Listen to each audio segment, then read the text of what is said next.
So now that you've learned all about the strategy of how to structure a debate using assertions, reasons, evidence, significance, and refutation, it's time to actually start preparing for your own debate.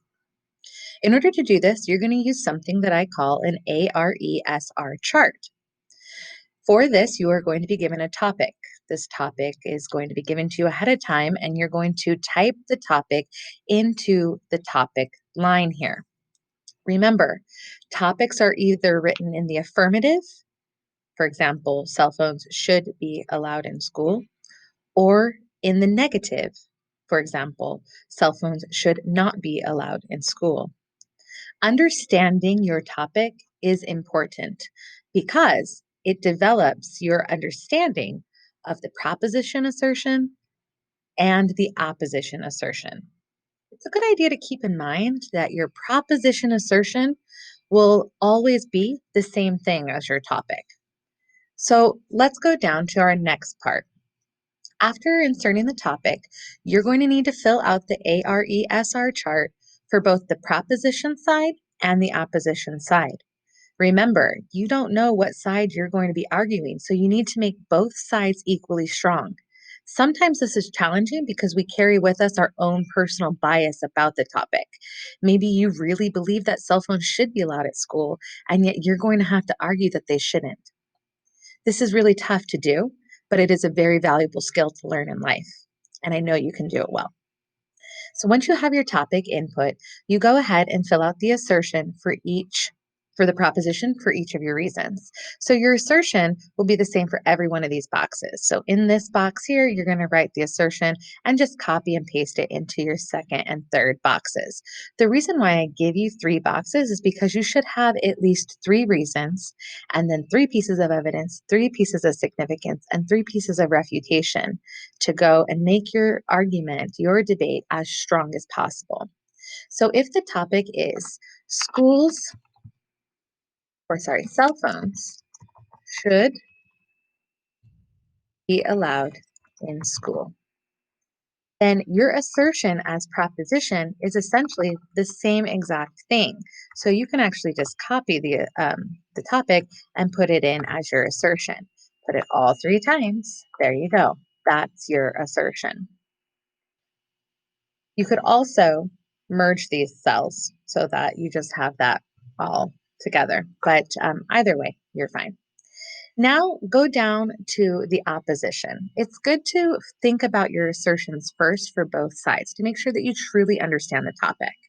Go down to your opposition and you need to write your assertion. So if the proposition is arguing that cell phones should be allowed in school, then the opposition should be arguing that cell phones should not be allowed in school.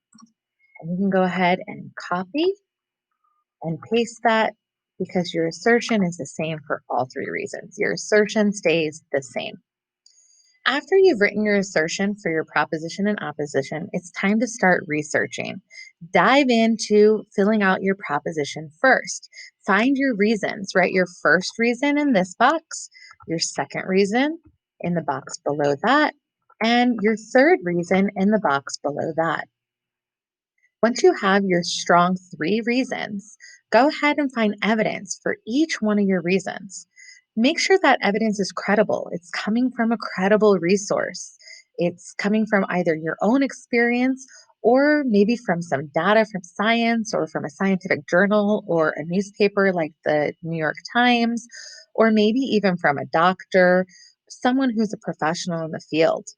Make sure that evidence is strong and credible and you know where that evidence came from. It's never a good idea to copy and paste evidence from the internet. You should always rewrite the evidence in your own words. This will make it so that when it comes time to give the debate, you understand what you're giving and what you're saying. That is so important. After you've found evidence for your reason, tell your reader, tell your audience why that's significant. Why is it important for this evidence to what is important about the evidence? And then I want you to start thinking ahead. Think ahead to the debate. What is the opposition going to say in response to this reason? Go ahead and try and anticipate what they're going to say and come up with what you would say back to them.